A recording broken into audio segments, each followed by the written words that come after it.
ಇಂಥ ಸಂಸ್ಕೃತಿ, ಇಂಥ ಅಪರೂಪದ ನಾಡಾಗಿರುವಂಥ ಈ ಭಾರತದ ಒಂದು ದೊಡ್ಡ ಸಮಸ್ಯೆಯನ್ನು ನಿಮ್ಮ ಜೊತೆ ಹಂಚ್ಕೋಬೇಕು. ನಮಗೆಲ್ಲರಿಗೂ ಭಗವಂತ ಒಂದು ಕೆಟ್ಟ ರೋಗ ಕೊಟ್ಟುಬಿಟ್ಟಿದ್ದಾನೆ. ಈ ರೋಗ ಬಿಪಿನೋ ಶುಗರೋ ಅಲ್ಲ, ಇವೆಲ್ಲಕ್ಕಿಂತಲೂ ಒಂದು ಕೆಟ್ಟ ರೋಗ. ಯಾರು ದೇಶಕ್ಕೋಸ್ಕರ ಏನಾದರೂ ಮಾಡಿದ್ರೋ ಅವರನ್ನು ಬೇಗ ಮರೆಯುವಂಥ ರೋಗ ರೀ. ಎಂಥ ಕೆಟ್ಟ ರೋಗ ಅಂದರೆ 11 ವರ್ಷಗಳ ಹಿಂದೆ ಈ ದೇಶದಲ್ಲಿ ಒಂದು ಯುದ್ಧ ಆಗಿತ್ತು. ಅದನ್ನು ಕಾರ್ಗಿಲ್ ಯುದ್ಧ ಅಂತ ಕರೀತಾರೆ. ಈ ಯುದ್ಧ ಹೆಂಗಿತ್ತು ಅಂದರೆ, ಕಾರ್ಗಿಲನ್ನು ನೋಡಿದವರಿಗೆ ಗೊತ್ತು. ನಾನು ನೋಡ್ಕೊಂಡು ಬಂದಿರೋದ್ರಿಂದ ಹೇಳ್ತೀನಿ ಹೆಂಗಿದೆ ಅಂತಂದರೆ, 10-15 ಸಾವಿರ ಅಡಿ ಎತ್ತರದ ಬೆಟ್ಟಗಳು, ನಡುವೆ ರಸ್ತೆ, ಕೆಳಗೆ ನೋಡಿದರೆ ಇನ್ನೊಂದು 15 ಸಾವಿರ ಅಡಿ ಎತ್ತರದ ಪ್ರಪಾತ. ಆ ಥರದ ಪರಿಸ್ಥಿತಿಯಲ್ಲಿ ಕಾರ್ಗಿಲ್ ಇದೆ. ಅಲ್ಲಿ ಹೆಂಗಾಗತ್ತೆ ಅಂತಂದರೆ, ಚಳಿಗಾಲದಲ್ಲಿ ನನಗೀಗ ಮನೆಯಿಂದ ಬರಬೇಕಾದ್ರೆ ನನ್ನ ಚಿಕ್ಕಮ್ಮ ಹೇಳಿ ಕಳಿಸಿದ್ರು, ಚಳಿ ಆಗುತ್ತೆ ಸ್ವೆಟರ್ ತೊಗೊಂಡು ಹೋಗು ಅಂತ. ಹೊರಗೆ ಬಂದು ಕೇಳಿದೆ, ಇಲ್ಲಿ ಟೆಂಪ್ರೇಚರ್ ಎಷ್ಟಿದೆ ಅಂತ. 12ರಿಂದ 15 ಡಿಗ್ರಿ ಸೆಂಟಿಗ್ರೇಡ್ ಇರ್ಬೋದು. ಆದರೆ ಕಾರ್ಗಿಲಲ್ಲಿ ಚಳಿಗಾಲದಲ್ಲಿ ಟೆಂಪ್ರೇಚರ್ ಎಷ್ಟಿಗೆ ಹೋಗುತ್ತೆ ಗೊತ್ತಾ? -14 -15 ಡಿಗ್ರಿ ಸೆಂಟಿಗ್ರೇಡ್ಗೆ ಹೋಗುತ್ತೆ ರೀ. ನನ್ನ ಸೈನಿಕರು ಅಲ್ಲಿವರೆಗೂ ಕಾಯ್ತಾ ಇದ್ದವರು ಮಂಜು ಸುರಿಯಕ್ಕೆ ಶುರುವಾದ ಮೇಲೆ ಕಾರ್ಗಿಲ್ ಬೆಟ್ಟ ಇಳಿದು ಬರೋರು ಪ್ರತಿ ವರ್ಷ. 11 ವರ್ಷಗಳಿಂದ ಏನಾಯಿತು, ಪಾಪಿ ಪಾಕಿಸ್ತಾನಿಯರು ನಮ್ಮವ್ರು ಇಳಿದು ಬರೋದನ್ನೇ ಕಾಯ್ತಾ ಇದ್ರು. ಇವರು ವಾಪಸ್ ಏರೋಕ್ಕಿಂತ ಮುಂಚೆ ತಾವೇ ಹಿಂಬದಿಯಿಂದ ಹತ್ಬಿಟ್ಟು ನನ್ನ ಸೈನಿಕರೇ ಕಟ್ಟಿದ್ದ ಬಂಕರ್ಗಳಲ್ಲಿದ್ದಂಥ ಮದ್ದು ಗಂಡುಗಳನ್ನು ಹಿಡ್ಕೊಂಡು ಅವ್ರು ನನ್ನ ಸೈನಿಕರ ಮೇಲೆ ಗುರಿ ಇಟ್ಕೊಂಡು ಕೂತ್ಬಿಟ್ರು. ಒಂದಷ್ಟು ಜನ ಈ ದನಗಾಹಿಗಳು ಅಲ್ಲಿಗೆ ಹೋಗಿ ನೋಡ್ತಾರೆ, ಅಯ್ಯೋ ಅಲ್ಲಿರೋದು ಭಾರತೀಯರೆಲ್ಲ ಪಾಕಿಸ್ತಾನಿಯರು ಅಂತ ಭಾರತೀಯರಿಗೆ ಬಂದು ಸುದ್ದಿ ಮುಟ್ಟಿಸಿದ್ರೆ ಭಾರತೀಯ ಸೈನಿಕರು ನಂಬಲಿಲ್ಲ. ಸೌರಭ್ ಕಾಲಿಯಾ ನೇತೃತ್ವದಲ್ಲಿ 5 ಜನ ಸೈನಿಕರನ್ನ ನೋಡ್ಕೊಂಡು ಬನ್ನಿ ಅಂತ ಕಳಿಸ್ಕೊಟ್ರು ರೀ. ಇವರು ಬರೋವರೆಗೂ ಸುಮ್ಮನೆ ಇದ್ದ ಪಾಪಿ ಪಾಕಿಸ್ತಾನಿಯರು ಈ 5 ಜನರನ್ನ ಬಂಧಿಸಿದ್ರು, ಪಾಕಿಸ್ತಾನಕ್ಕೆ ಕರ್ಕೊಂಡು ಹೋದ್ರು. ಭಾರತದ ಸೈನ್ಯ ವ್ಯವಸ್ಥೆ ಬಗ್ಗೆ ವಿಚಾರಗಳನ್ನು, ಮಾಹಿತಿಗಳನ್ನು ಕೇಳಿದರು. ಇವ್ರು ಹೇಳಲಿಲ್ಲ ಅಂದಿದ್ದಕ್ಕೆ ಏನು ಮಾಡಿದ್ರು ಗೊತ್ತಾ? ಮೊದಲು ಕೈ ಬೆರಳುಗಳನ್ನು ಕಡಿದ್ರು, ಕಾಲು ಬೆರಳುಗಳನ್ನು ಕಡ್ದು ಹಾಕಿದ್ರು, ಕೈಯನ್ನು ಕಡಿದ್ರು, ಕಾಲನ್ನು ಕಡಿದ್ರು, ಕಣ್ಣನ್ನು ಕಿತ್ತು ಹಾಕಿದ್ರು, ನಾಲ್ಗೆ ಕತ್ತರಿಸಿದ್ರು, ಮೂಗು ಕತ್ತರಿಸಿದ್ರು, ಕೊನೆಗೆ ಮರ್ಮಾಂಗವನ್ನು ಕತ್ತರಿಸಿ 5 ಜನರ ದೇಹವನ್ನು ತುಂಡು ತುಂಡು ಮಾಡಿ ಭಾರತಕ್ಕೆ ಪಾರ್ಸಲ್ ಮಾಡಿ ಕಳಿಸ್ಕೊಟ್ರಲ್ಲಿ. ಹೊಟ್ಟೆ ಉರಿದೋಗ್ಬಿಡ್ತು ನನಗೆ. ಸೌರಭ್ ಕಾಲಿಯ ಮುಖ ನೋಡಿದ್ರೆ ಈಗಲೂ ಎದೆ ಜುಮ್ ಬಂದ್ಬಿಡುತ್ತೆ.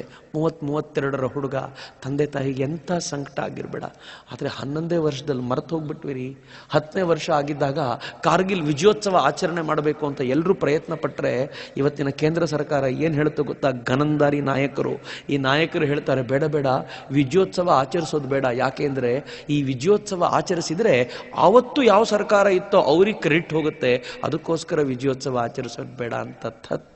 ಈ ದೇಶದ ಸೈನಿಕರು ಹೋರಾಟ ಮಾಡೋದು ಮುದಿ ರಾಜಕಾರಣಿಗಳಿಗೋಸ್ಕರ ಅಲ್ಲ, ಭೂಮಿ ತಾಯಿನ ಉಳಿಸ್ಕೊಳ್ಬೇಕು ಅಂತಾರೆ. ಯಾಕೆ ಇವರಿಗೆ ಅರ್ಥ ಆಗಲ್ಲ ಇದೆಲ್ಲ? ಎಂತೆಂಥ ಸೈನಿಕರು ಗೊತ್ತೇನು? ಅವ್ರ ಬಗ್ಗೆ ಹೇಳಬೇಕಾದ್ರೇ ರೋಮಾಂಚನ ಆಗುತ್ತೆ. ಮನೋಜ್ ಕುಮಾರ್ ಪಾಂಡೆ ಅಂತ 22ರ ಹರೆಯದ ಹುಡುಗ ದೇಶಕ್ಕೋಸ್ಕರ ಪ್ರಾಣ ಕೊಟ್ಟ. ಆವಾಗ ಈ ಹುಡುಗ 20ನೇ ವಯಸ್ಸಿನಲ್ಲಿ ಸೈನಿಕ್ ಸೇರಬೇಕು ಅಂತ ಬಂದಂತೆ, ತುಂಬ ಬುದ್ಧಿವಂತ ಹುಡುಗ, ಇಂಜಿನಿಯರಿಂಗ್ ಮಾಡ್ತಿದ್ದವನು. ಸೈನಿಕ್ ಸೇರಬೇಕು ಅಂತ ಹೋದರೆ ಎಲ್ಲ ಎಕ್ಸಾಮ್ನಲ್ಲೂ ಪಾಸ್ ಆಗಿಬಿಟ್ಟ. ಕೊನೆಯದೊಂದೇ ಒಂದು ಪ್ರಶ್ನೆ ಕೇಳ್ತೀವಿ ಅಂತ ಕೂರಿಸ್ಕೊಂಡು ಕೇಳ್ತಾರೆ, ತುಂಬ ಬುದ್ಧಿವಂತ ಹುಡುಗ ನೀನು, ಹೊರಗಡೆ ಎಲ್ಲಾದರೂ ಹೋದರೆ ಕೈ ತುಂಬ ಸಂಬಳ ಸಿಗುತ್ತೆ, ಸೈನ್ಯಕ್ಕೆ ಸೇರಬೇಕು ಅಂತ ಯಾಕೆ ಬಂದಿದ್ದೀಯಾ? ಅವನ ತಾಯಿ ಅದು ಯಾವ ಪುಣ್ಯಾತ್ಗಿತ್ತೀನೋ. ಮನೋಜ್ ಕುಮಾರ್ ಪಾಂಡೆ ಹೇಳ್ತಾನೆ, ಸರ್ ಏನೂ ಇಲ್ಲ ಸರ್, ನನ್ನ ಜೀವನದಲ್ಲಿ ಒಂದೇ ಒಂದು ಆಸೆ ನನಗೆ ಅಂದರೆ ಪರಮ್ವೀರ್ ಚಕ್ರ ತಗೋಬೇಕು ಅಂತ. ಸೈನ್ಯದಲ್ಲಿ ಬಿಟ್ಟರೆ ಇನ್ಯಾವ ಕಂಪನಿನೂ ಅದನ್ನು ಕೊಡಲ್ಲ ಸರ್, ಅದಕ್ಕೋಸ್ಕರ ಇಲ್ಲಿಗೆ ಬಂದಿದ್ದೀನಿ ಸರ್, ಅವಕಾಶ ಮಾಡಿಕೊಡಿ ಸರ್ ಅಂತನ್ರಿ ಅವನು. ಸಂಬಳದ ಮಾತಾಡಲಿಲ್ಲ ಹುಡುಗ, ಪರಮ್ವೀರ್ ಚಕ್ರ ಬೇಕು ಅಂತಂದ. ಕೆಲಸ ಸಿಕ್ತು ಅವನಿಗೆ. ಅದೇನೋ ಒಂದು ದುರದೃಷ್ಟವೋ ಅದೃಷ್ಟವೋ ಗೊತ್ತಿಲ್ಲ. 2 ವರ್ಷದಲ್ಲಿ ಯುದ್ಧ ಘೋಷಣೆ ಆಯಿತು. ಬಹಳ ಖುಷಿಯಿಂದ ಯುದ್ಧದಲ್ಲಿ ಪಾಲ್ಗೊಂಡ. ಮೇಲಿದ್ದಂಥ ಪಾಕಿಸ್ತಾನಿಯರ ಬಂಕರ್, ಯೋಚನೆ ಮಾಡಿ, 15-20 ಸಾವಿರ ಅಡಿ ಎತ್ತರದ ಗುಡ್ಡಗಳನ್ನು ಹತ್ತಬೇಕಾದ್ರೆ ಹಿಂದೆ 20-25 kg ಆಹಾರದ ಬ್ಯಾಗನ್ನು ಹೊತ್ಕೊಂಡು ಹೋಗಬೇಕು, ರೈಫಲ್ ಹೊತ್ಕೋಬೇಕು, ಗುಂಡುಗಳನ್ನು ಹೊತ್ಕೊಂಡ್ಬಿಟ್ಟು ಆ ಕಡಿದಾದ ಬೆಟ್ಟವನ್ನು ಏರಬೇಕು. ಮೇಲಿರುವಂಥ ಪಾಕಿಸ್ತಾನಿಯರಿಗೆ ತೊಂದರೆ ಇಲ್ಲ, ಗುಂಡು ಹಾರಿಸ್ಬೇಕು ಅಂತಿಲ್ಲ, ಯಾವುದಾದ್ರೂ ಒಂದು ಬಂಡೆಗಲ್ಲನ್ನು ತಳ್ಳಿಬಿಟ್ರೆ ಸಾಕು ರೀ, ಕೆಳಗೆ ಬರ್ತಾ ಇರುವಂಥ ಸೈನಿಕ ಅಪ್ಪಚ್ಚಿಯಾಗಿ ಹೋಗ್ಬಿಡ್ತಾನೆ. ಇಂಥ ಟೆರೈನ್ನಲ್ಲಿ ಈ ದೇಶದ ಸೈನಿಕ ಹೋರಾಟ ಮಾಡ್ಲಿಕ್ಕೆ ಸಿದ್ಧನಾದ. ಮೇಜರ್ ಮನೋಜ್ ಕುಮಾರ್ ಪಾಂಡೆ ತನ್ನ ಸೈನಿಕರನ್ನು ಕರ್ಕೊಂಡು ಮೇಲೆ ಹತ್ತದ. ಹಿಂದಿನಿಂದ ಹತ್ತಿ ಕತ್ತಲಿನಲ್ಲೇ ಪ್ರಯಾಣ ಮುಂದುವರಿಸಿ ಪಾಕಿಸ್ತಾನದ ಬಂಕರ್ ಎದುರಿಗೆ ಬಂದು ನಿಂತ್ಕೊಂಡ. ತನ್ನ ಬ್ಯಾಗಲ್ಲಿದ್ದಂಥ ಒಂದು ಗ್ರೆನೇಡ್ ಅನ್ನು ತಗೊಂಡು ಒಂದು ಬಂಕರ್ ಮೇಲೆ ಬಿಸಾಕ್ದ. ಆ ಬಂಕರ್ ಛಿದ್ರವಾಗೋಯ್ತು. ಅಷ್ಟೊತ್ತಿಗೆ ಬೇರೆ 2 ಬಂಕರ್ಗಳಿಂದ ಗುಂಡು ಹಾರು ಬಂದು ಇವನು ಬಲಗೈ ಛಿದ್ರವಾಗಿ ಹೋಯ್ತಂತೆ, ಬಲಗೈ ಚೂರು ಚೂರಾಗಿ ಹೋಗ್ಬಿಡ್ತು. ಆದರೆ ಬಲಗೈ ಬೀಳಲಿಲ್ಲ, ನೇತಾಡ್ತಾ ಇತ್ತಂತೆ. ಹತ್ತಿರದಿಂದ ನೋಡಿದವ್ರು ಹೇಳ್ತಾರೆ, ಆಗಲೂ ಅವನ ತಾಕತ್ತು ಕಡಿಮೆ ಆಗಲಿಲ್ಲ. ಅವನು ತನ್ನ ಸೈನಿಕನೊಬ್ಬನಿಗೆ ಕರೆದು ಹೇಳ್ದ, ಬೇಗ ಬೇಗ ನನ್ನ ಬೆಲ್ಟನ್ನು ಬಿಚ್ಚಿ ಈ ಬಲಗೈನ ಸೊಂಟಕ್ಕೆ ಕಟ್ಕೊಂಡು ಬಿಡ್ತೀನಿ, ನೇತಾಡ್ತಾ ಇದ್ರೆ ತುಂಬ ಕಷ್ಟ ಆಗುತ್ತೆ ಅಂಥೇಳಿ ನೇತಾಡ್ತಾ ಇದ್ದ ಬಲಗೈನ ಸೊಂಟಕ್ಕೆ ಕಟ್ಕೊಂಡು ಎಡಗೈಯಿಂದ 2 ಗ್ರೆನೇಡನ್ನು ತಗೊಂಡು ಪಾಕಿಸ್ತಾನದ 3 ಬಂಕರ್ಗಳನ್ನು ನಾಶ ಮಾಡಿದ. ಉಳಿದ ಸೈನಿಕರು ಓಡ್ ಹೋಗ್ತಾ ಇದ್ರೆ ಇವನಿಗೊಂದು ಗುಂಡು ಬಂದು ಇವನ ಹಣೆಗೆ ಬಿತ್ತಂತೆ. ಸಾಯೋಕ್ಕಿಂತ ಮುಂಚೆ ಅವನು ಹೇಳಿದ ಕೊನೆ ಮಾತು, ನಾ ಛೋಡ್ನು, ಬಿಡಬೇಡ, ಅವ್ರನ್ನ ಒಬ್ಬರನ್ನು ಬಿಡಬೇಡ, ಎಲ್ರನ್ನೂ ಕೊಂದು ಹಾಕು, ಈ ಗುಡ್ಡ ನಮ್ದಾಯ್ತು ಅಂತ ಹೇಳು ಅಂತ ಹೇಳ್ತಾ ಪ್ರಾಣ ಕೊಟ್ಬಿಟ್ಟಂತೆ ರೀ. ಆ ಹುಡುಗನಿಗೆ 22ರ ಹುಡುಗನಿಗೆ ಪರಮವೀರ್ ಚಕ್ರ ಸಿಕ್ತು, ಮರಣೋತ್ತರ ಪ್ರಶಸ್ತಿ. ಅದು ಸಿಗಬೇಕಾದ್ರೆ ಪ್ರಶಸ್ತಿಯಲ್ಲಿ ಅನೌನ್ಸ್ ಮಾಡ್ತಾರಲ್ಲ, ಆ ಹೆಣ್ಮಗಳು ಅನೌನ್ಸ್ ಮಾಡ್ತಾಳೆ. ಅವನು ಡೈರಿಯಲ್ಲಿ 2 ಸಾಲು ಬರ್ಕೊಂಡಿದ್ದ, ಅವನು ನಿಮ್ಗೆ ಹೇಳಬೇಕು ಅಂತೇಳಿ ಹೇಳ್ತಾಳೆ ಅವಳು. ಏನು ಸಾಲಂತೆ ಗೊತ್ತಾ?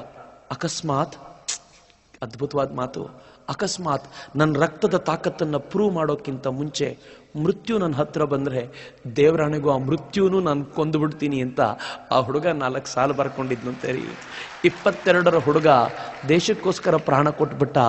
ಅವನು ಏನಕ್ಕೆ ಪ್ರಾಣ ಕೊಟ್ಟನೋ ನೆನಪಿಸ್ಕೊಳ್ಳೋರು ಇಲ್ವಲ್ರಿ ಈ ದೇಶದಲ್ಲಿ. ಮೇಜರ್ ರಾಜೇಶ್ ಅಧಿಕಾರಿ ಯುದ್ಧಕ್ಕೆ ಅಂತ ಹೊರಟ, ಹೋಗಬೇಕಾದ್ರೆ ಹೆಂಡತಿ ಓಡ್ ಬಂದವಳು ಪೋಸ್ಟ್ ಮ್ಯಾನ್ ಓಡ್ ಬಂದು ಒಂದು ಪತ್ರವನ್ನು ಕೊಟ್ಟ.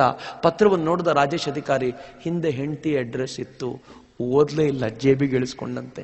ಪೋಸ್ಟ್ ಮಾಸ್ಟರ್ ಕೇಳ್ತಾರೆ, ಯಾಕೆ ಸರ್ ನೀವು ಓದಲ್ಲ? ಸೈನಿಕರು ಪತ್ರ ಬಂದರೆ ಜೀವ ಬಿಡ್ತಾರೆ, ನೀವು ಯುದ್ಧಕ್ಕೆ ಹೋಗೋ ಹೊತ್ತಲ್ಲಿ ಪತ್ರ ಓದ್ತಿಲ್ವಲ್ಲ, ಯಾಕೆ ಅಂದರೆ ಏನಂತಾನೆ ಗೊತ್ತಾ? ಏನೂ ಇಲ್ಲ, ಈ ಪತ್ರ ಬರೆದಿರೋದು ನನ್ನ ಹೆಂಡತಿ. ನಾನು ಯುದ್ಧಕ್ಕೆ ಹೋಗಬೇಕಾದ್ರೆ ಅವಳ ಪತ್ರದ ತುಂಬ ಗೋಳು ಕರ್ಕೊಂಡಿರ್ತಾಳೆ. ಯುದ್ಧಕ್ಕೆ ಹೋಗಬೇಕಾದ್ರೆ ನನಗೆ ತಾಯಿ ಭಾರತೀಯ ನೆನಪಾಗಬೇಕೆ ಹೊರತು ನನ್ನ ಹೆಂಡತಿ ನೆನಪಲ್ಲ, ಅದಕ್ಕೆ ಪತ್ರನ ಜೇಬಲ್ಲಿ ಇಟ್ಕೊಂಡೆ ಅಂದ ಅವನು. ಯುದ್ಧಕ್ಕೆ ಹೋದ, ವಾಪಸ್ ಹೆಣವಾಗಿ ಮನೆಗೆ ಬಂದ್ಬಿಟ್ಟಾರಿ. ಅವನ ಮನೇಲಿ ಅವನ ಅಪ್ಪ ಅಮ್ಮ ಗೋಳಾಡ್ತಿದ್ದಾರೆ, ಆದರೆ ಹೆಂಡತಿ ಕಣ್ಣಲ್ಲಿ ಮಾತ್ರ ನೀರಿಲ್ಲ. ಗಂಡನ ಶವವನ್ನು ಸ್ವೀಕರಿಸಿದ್ಲು 1000 ಜನ ಸೇರಿದ್ದಾರೆ. ಇಂಡಿಯಾ ಟುಡೇ ಅನ್ನೋ ಪತ್ರಿಕೆ ವರದಿ ಮಾಡಿದೆ. ಈ ರಿಪೋರ್ಟ್ನ ರೋಮಾಂಚನ ಆಗ್ಬಿಡುತ್ತೆ ನನಗೆ ಮೊದಲನೇ ಬಾರಿಗೆ ಓದಿದಾಗ. ಹೆಂಡತಿ ಗಂಡನ ಶವವನ್ನು ಮುಟ್ಟಿ ನೋಡಿದ್ಲು. ನೋಡ್ತಾ ಇರಬೇಕಾದ್ರೆ ಜೇಬಲ್ಲಿರುವಂಥ ಈ ಪತ್ರ ಸಿಕ್ಬಿಡ್ತು. ಆ ಪತ್ರವನ್ನು ಅವಳು ತೆಗೆದು ನೋಡ್ತಾಳೆ, ಇನ್ನೂ ಓಪನ್ನೇ ಆಗಲಿಲ್ಲ ತಾನು ಬರೆದಿರೋ ಪತ್ರ. ಅವಳಿಗೆ ತಡ್ಕೊಳ್ಳಿಕ್ಕೆ ಆಗಲಿಲ್ಲ, ದುಃಖವನ್ನು ಬಿಕ್ಕಳಿಸಿ ಅಳ್ತಿದ್ದಾಳೆ. ಪತ್ರಕರ್ತರು ಕೇಳ್ತಾರೆ, ಏನಮ್ಮ ಶವ ನೋಡಿದಾಗ ಕಣ್ಣೀರಿಡ್ಲಿಲ್ಲ, ಇದು ಯಾವುದೋ ಪತ್ರ ನೋಡಿದಾಗ ಕಣ್ಣೀರಿಡ್ತಿದ್ಯಾ ಅಂದರೆ ಏನು ಹೇಳ್ತಾಳೆ ಗೊತ್ತಾ? ಏನೂ ಇಲ್ಲ ಸರ್, 1 ವಾರದ ಮುಂಚೆ ಯಜಮಾನರು ಪತ್ರ ಬರೆದಿದ್ರು, ನಾನು ಎತ್ತರದ ಪ್ರದೇಶಕ್ಕೆ ಹೋಗ್ತೀನಿ, ವಾಪಸ್ ಬರ್ತೀನೋ ಇಲ್ವೋ ಗೊತ್ತಿಲ್ಲ, ಆದರೆ ಒಂದು ಮಾತಂತೂ ಸತ್ಯ, ನಿನ್ನ ಹೊಟ್ಟೆಲಿ ಬೆಳೀತಾ ಇದೆಯಲ್ಲ ನನ್ನ ಮಗು, ಅದು ಗಂಡಾಗಲಿ ಹೆಣ್ಣಾಗಲಿ, ನಾನು ಬದುಕಿ ಬರದೇ ಹೋದರೆ ಕಾರ್ಗಿಲ್ ಭೂಮಿ ಕರ್ಕೊಂಡು ಬಂದು ನಿಮ್ಮಪ್ಪ ಇಲ್ಲೇ ಪ್ರಾಣ ಬಿಟ್ಟಿದ್ರು ಅಂತ ತೋರಿಸ್ತೀಯ ಮಗುಗೆ ಅಂತ ಪತ್ರ ಬರೆದಿದ್ದಂತೆ. ಅದಕ್ಕೆ ಈ ಹೆಣ್ಮಗಳು ಏನು ಉತ್ತರ ಕೊಟ್ಟಿಲ್ಲಂತೆ ಗೊತ್ತಾ? ಅವಳು ಹೇಳ್ತಾಳೆ, ನಾನು ಉತ್ತರ ಬರೆದಿದ್ದೆ ರೀ, ಮಗು ಗಂಡಾಗಲಿ ಹೆಣ್ಣಾಗಲಿ ನೀವು ಬದುಕಿ ಬಂದರೆ ಖುಷಿ ಪಡ್ತೀನಿ, ಸತ್ತರೆ ಹುತಾತ್ಮನ ಹೆಂಡತಿ ಅಂತ ಆನಂದ ಪಡ್ತೀನಿ, ಆದರೆ ನೆನ್ಪಿಟ್ಕೊಳ್ಳಿ, ಬರೀ ಕಾರ್ಗಿಲ್ ಭೂಮಿ ತೋರಿಸೋದೇ ಅಲ್ಲ, ಆ ಮಗುನ ನಿಮ್ಮ ಥರ ಸೈನಿಕನನ್ನಾಗಿ ಮಾಡ್ತೀನಿ ರೀ ಅಂತ ಮಾತು ಕೊಟ್ಟಿದ್ದೆ. ಅವ್ರು ನನ್ನ ಮೇಲೆ ಅನುಮಾನ ಪಟ್ಟು ಈ ಪತ್ರ ಓದದೆ ಹೋಗ್ಬಿಟ್ರಲ್ಲ, ಓದಿದ್ರೆ ಇನ್ನೂ ಖುಷಿ ಪಡ್ತಿದ್ರಲ್ಲ ಅಂತ ಹೇಳ್ತಾಳ್ರಿ ಅವಳು. ನನಗೆ ಆ ತಾಯಿ ನೆನಪಿಸ್ಕೊಂಡ್ರೆ ಈಗಲೂ ರೋಮಾಂಚನ ಆಗತ್ತೆ. ನಮಗೆ ಮಾತ್ರ ನೆನಪಾಗಲ್ಲ, ನಾವು ಹಾಗೆ ಹಾಯಾಗಿ ಬದುಕ್ತಾ ಇರ್ತೀವಿ.